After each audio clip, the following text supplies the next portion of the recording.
Welcome to clear land property channel. Clear land property ఛానల్కు తమకు ఆత్మీయ స్వాగతం. ఇప్పుడు మనం ఏదైతే ల్యాండ్ విజిట్ చేయబోతున్నామో ఈ ల్యాండ్ వచ్చేసి మనకు టోటల్ 30 ఎకర్స్ అండి. నది నుంచి మనకు వాటర్ ఇక్కడ లిఫ్ట్ చేయబడుతుందండి. మనకు ఇక్కడ నుంచి మన ల్యాండ్ దాకా ఓన్ పైప్ లైన్ ఉంటుందండి. 30 ఎకర్స్కి ఓన్ పైప్ లైన్ ఉంటుందండి చెరువు నుంచి. మనకు బీటీ రోడ్కి 300 మీటర్స్ విడ్త్ ఉంటుందండి ల్యాండ్. బీటీ రోడ్ ఫేసింగ్ ఎక్కువ వస్తుందండి ల్యాండ్ ఇది. మనకి ఈ ల్యాండ్లో టోటల్ 2 క్రాప్స్ కూడా ప్యాడీనే పండిస్తారండి. చాలా అద్భుతంగా ఉంటుందండి ల్యాండ్ విషయానికి వచ్చేసరికి ల్యాండ్లో ఎలాంటి సౌడు వేస్టేజ్ ల్యాండ్ అనేది ఉండదు సార్. చాలా అద్భుతంగా ఉంటుందండి ల్యాండ్.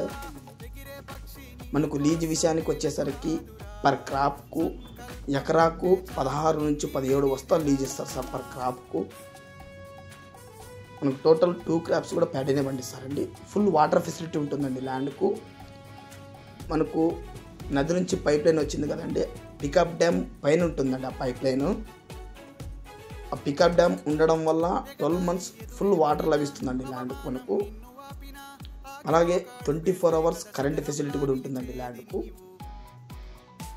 మనకు రోడ్ విడ్త్ 300 మీటర్స్ ఉంటుందండి. రోడ్ విడ్త్ ల్యాండ్ మొత్తం ఫినిషింగ్ ఉంటుందండి. ఈ ల్యాండ్ లొకేషన్ వచ్చేసి కర్ణాటక స్టేట్, బళ్ళారి డిస్టిక్, సిరుగుప్ప తాలూకా, మన్నూరు విలేజ్కి సంబంధించిన ల్యాండ్ అండి. సింగిల్ ఓనర్ అండి, జనరల్ ప్రాపర్టీ. ఎవరైతే లీజు గురించి ఆలోచిస్తున్నారో వాళ్ళకు చాలా అద్భుతంగా ఉంటుందండి ల్యాండ్. మనకు 16 నుంచి 17 వస్తాలు లీజు లభిస్తాయండి ల్యాండ్కు. పర్ క్రాప్కు 16 నుంచి 17 వస్తాలు లీజు దొరుకుతుందండి. ఇక్కడ దాకా వస్తుందండి. మనం స్టార్ట్ అయ్యాం కదండి, అక్కడ నుంచి ఇక్కడ దాకా రోడ్డు పెడుతుంది.